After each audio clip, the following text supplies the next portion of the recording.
Hi, this is Navin Raj, chemistry lecturer. Please subscribe my YouTube channel. Yeah, now we are going to study about classification of crystalline solids. There are four types of crystalline solids. That is number one, ionic crystalline solids, covalent crystalline solids, molecular crystalline solids, and metallic crystalline solids.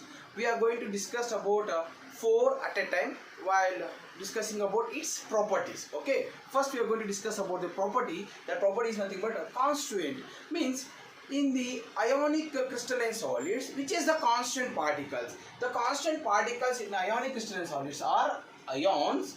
When come to covalent crystalline solids, they are constant particles are atoms. When come to molecular crystalline solids, the constant particles are molecules. It's having covalent molecules, simple covalent molecules. Then we're discussing about metallic crystalline solids. In these metal, all the metals having the positive charges, the positive charge ions are combined with the electrons. The positive charges we also call as current. Okay, next property we are going to discuss, that is bonding.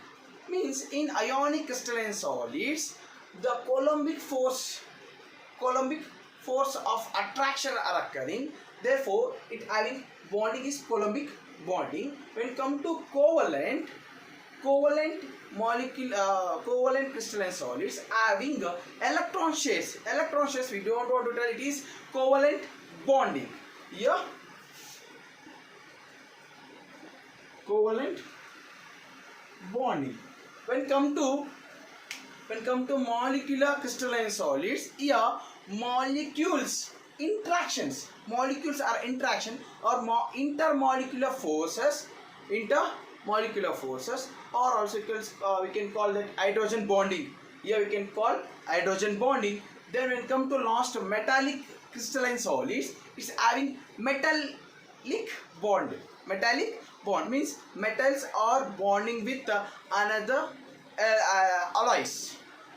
Okay, next property we are taking example. In these ionic crystalline solids, we are taking NaCl, KCl. If you take NaCl, Na plus Cl minus, K plus Cl minus. Similarly, the calcium oxide and magnesium oxide are the example for the ionic crystalline solids. When come to covalent crystalline solids, SiO2 is quartz and carbon chains, that is a diamond, a graphite are the example for covalent crystalline solids. When come to molecules, I2, S8, P4 and carbon tetrachloride and water and ice are the example for the molecular crystalline solids. When we are going to discuss about last metallic crystalline solids, are example, you see sodium, magnesium, so all the metals and alloys. Next property, physical natures. When come to ionic crystalline solids is hard but brittle.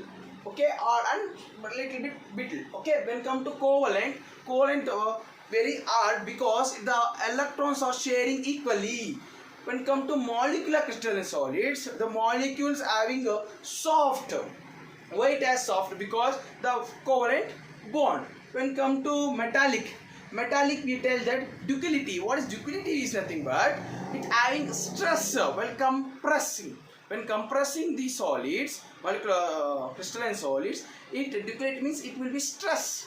Okay, it will be stretchable. Next we are going to talk about a melting point. Melting point of ionic crystalline solids are I. When come to compared to covalent bond, it is very high. Covalent bond is very high. Molecular crystalline solids are melting point is low. Metallic crystalline solids are high. Next we are going to discuss the last topic point property, that is a boiling point. Boiling point of ionic crystals is high and covalent similarly it is very high. When come to molecular crystalline solids are low and metallic crystalline solids are high. Next, last property of this classification of crystalline solids, that is electrical conductivity. Electrical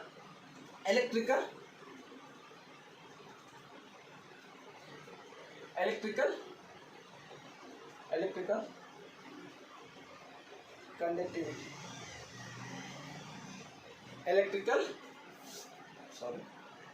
Electrical conductivity in ionic, the electrical conductivity will be conductors. In ionic crystalline solids, it is conductors. When come to electrical conductivity in covalent, it is insulators. When come to molecular crystalline solids of electrical conductivity is insulators. Last, metallic crystalline solids having electrical conductivity is conductors. Why it shows conductors, insulators, conductors? Based on the bonding. It in this ionic bond, if we talk, the cations and anions are bonded while Coulombic force of attractions are occurring. For that, it shows the conductivity. Okay, when come to insulators, it has both the equal pace. For that, it not having, it shows any insulators. Similarly, molecules are very low melting point. For that, it shows, and it having a intermolecular force. For that, it shows that insulators. When come to metals, we already told that metals is nothing but it is conductors. Correct? Now for that, it is metallic conductors shows conductivity. Okay. Yeah. Now we're going to study about classification of molecular crystalline solids. The molecular crystalline solids are further classified into three types. That is non-polar molecular crystalline solids, polar molecular crystalline solids, and hydrogen bond. Now we are going to discuss about properties of three, that is non-polar and polar and hydrogen bond at a time. Okay. Now we are going to first be discussing that property, that is constituent. In non-polar, the constituent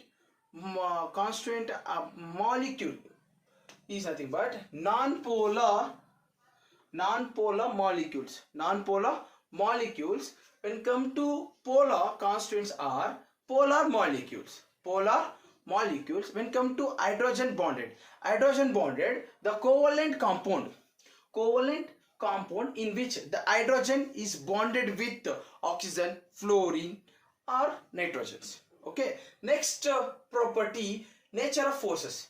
In this nature of forces means which force is applied in non-polar molecules and polar molecules and hydrogen bond. In the non-polar molecules, which force is dispersive force or London force is applied in non-polar molecules. Means the molecules are dispersed, or means we tell that it force is another name is London force. When come to polar molecules, in this the force is dipole forces, that dipole interactions. Two molecules are dipoled, interactions are occurring, that is nothing but polar molecules. When come to, we know the name only tells that is force is nothing but hydrogen bonding. Okay, next we are going to talk about property, another property, that is physical property of non-polar, polar or hydrogens. Okay, the polar and non-polar both are soft. Why it is as soft? Because in this both we are using that molecules. For that it is soft. When come to hydrogen, it is hard because the hydrogens are okay. Next, we are going to discuss about melting point of both non-polar molecules, polar molecules and hydrogen bonded. Both all will be low melting point. When come to electrical conductivity or electrical properties in the polar molecules, non-polar molecules and hydrogens are in three shows that insulators. It acts as a insulators. Why it shows insulators? Because before the last class we discussed that classification of crystalline solids. In that we discussed that molecules shows that insulators. For that it's all shows insulators. When the last point example for this non-polar molecular crystalline solids and polar molecular crystalline solids and hydrogen bonds. You see the polar non-polar molecules H2, I2. So the example for the non-polar molecular crystalline solids, polar molecular crystalline solids HCl, SO2. Then when come to hydrogen bond, the example is ice. Okay, please note down it.